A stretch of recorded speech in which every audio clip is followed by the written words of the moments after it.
In reality, the vast majority of people think these things are real and that someone's keeping something from it. They may not know what's being kept secret, who, or why. And that's the why. That's your life, to know the why. And that's what I want to get into.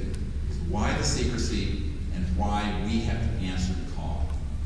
Now, when I first started going through this, I was asked to put this briefing together for POTUS, President of the United States, the Secret Service Code for POTUS.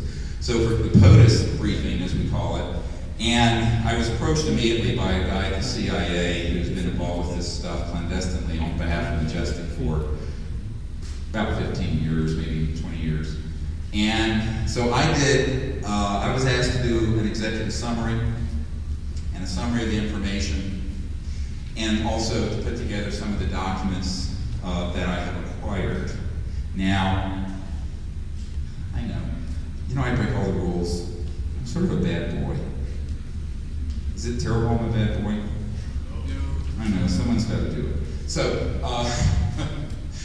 emergency doctors are the cowboys of medicine. It's just that simple. Here comes the chest tube, boink. But what happened was that, over the course of the last 15 years, aside from the 500 plus military and corporate whistleblowers and witnesses that are on this DVD that you can see, we did a national press club event that eventually was seen by almost 1 billion people around the world. Billion. What we found was that a lot of them were able to access documents. So I had a person at the National Security Agency who took some stuff out of the vault. And some folks at the National Reconnaissance Office, you all know what that is, the big super secret spy agency that runs all the super secret satellites up there. They have these neutrino light detectors on them that pick up ET craft when they're not quite solid materialized yet, and then they lock on and try to hit them.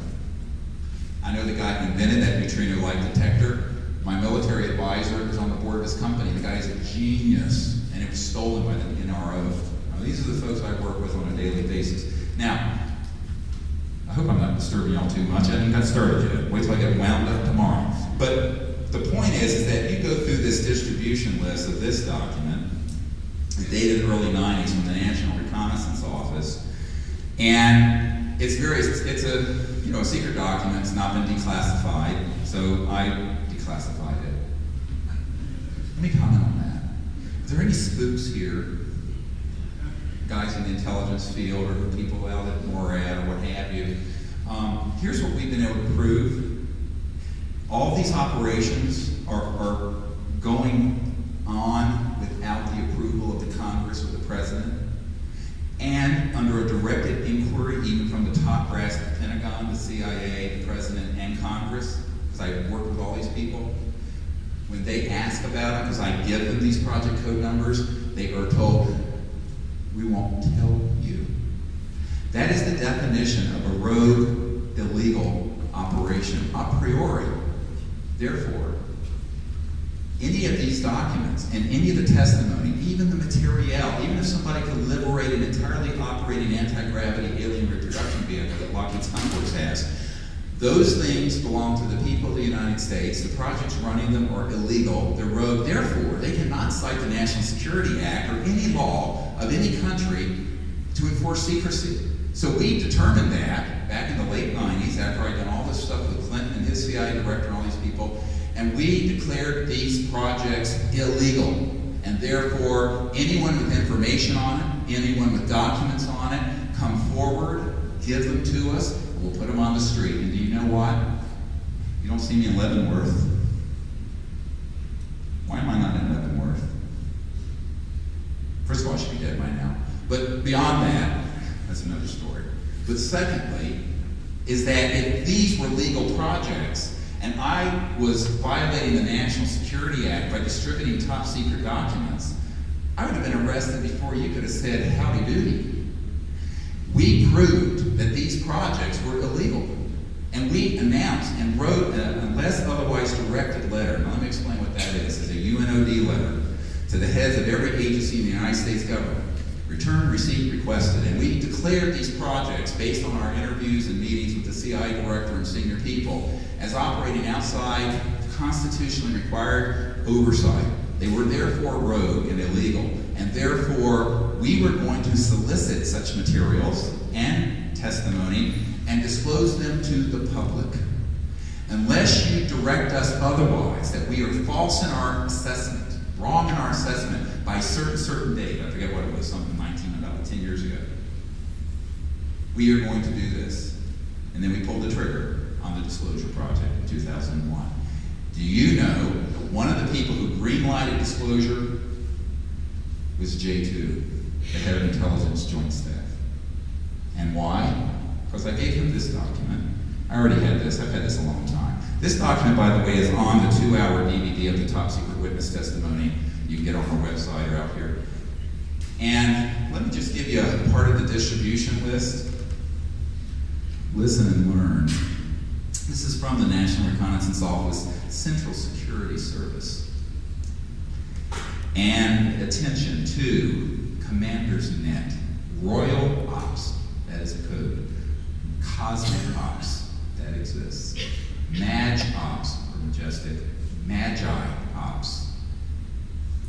ELINT, AFOSI, also Special Investigations, Nellis. A whole bunch of code-numbered operations. And then, listen, Red Flag Military Operating Center, Dark East Military Operating Center, MOC, Dark South. I know where all these are. Papoose Mesa down here at Nellis Range. The Sally Corridor, Sally. Very interesting. We can get into that tomorrow. Groom Lake, you've all heard of. Dreamland Military Operating Center. It's on here, black and white. Ground Star, MOC. Blackjack Team. Now, Blackjack Control is at the Edwards facility. I know where that is. Roulette Team, Aquatech Team, and Sea Spray, and a whole bunch of others. And it goes on for several pages. Now, one of these, I'm not going to mention which one, the head of intelligence for the Joint Chiefs of Staff was able to access. Turned out it was under his command. But the work was being outsourced to one of the Beltway bandit corporations. So he called them up and he said, this is Admiral Wilson. I've been given a document and your operation is listed on it dealing with the UFO and ET issue. I'd like to be read into that project, read into military speak for briefed. And at the other end, they passed it on to a couple of people. And he repeated it to the senior folk at this operation, and they said, the person said, yes, Admiral, we know who you are. Of course they would, head of intelligence joint staff. But we cannot discuss this with you. You do not have a need to know. And he said, God damn it, if I don't have the need to know, who the hell does? I'm the head of intelligence. So they said, sir, we will not discuss this with you further. Click, and they cut the line and blocked me.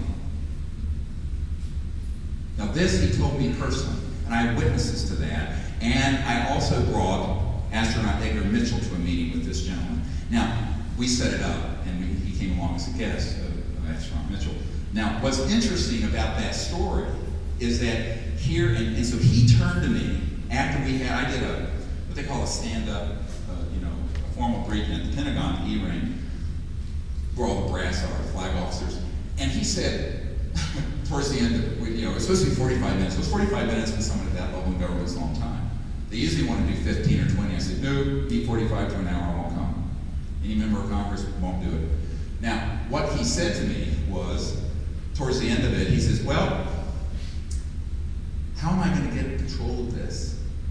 Because I have learned that there is an illegal operation with anti-gravity vehicles that can go faster than the speed of light, already built by Lockheed Skunk Works. True. And the best thing I've got is the B-2 stealth that I know I can put in command. And this group is denying me access.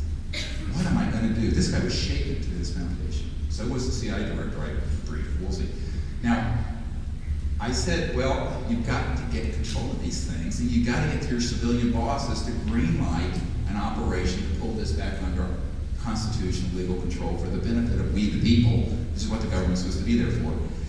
He said, I don't know how I can do it, but I'll tell you this. If you can get people who are on the inside of those operations to talk And if you can get documents like this, you have my permission to run to the media, give them to the people, and God bless you. This is an admiral, the Pentagon told me. So that's who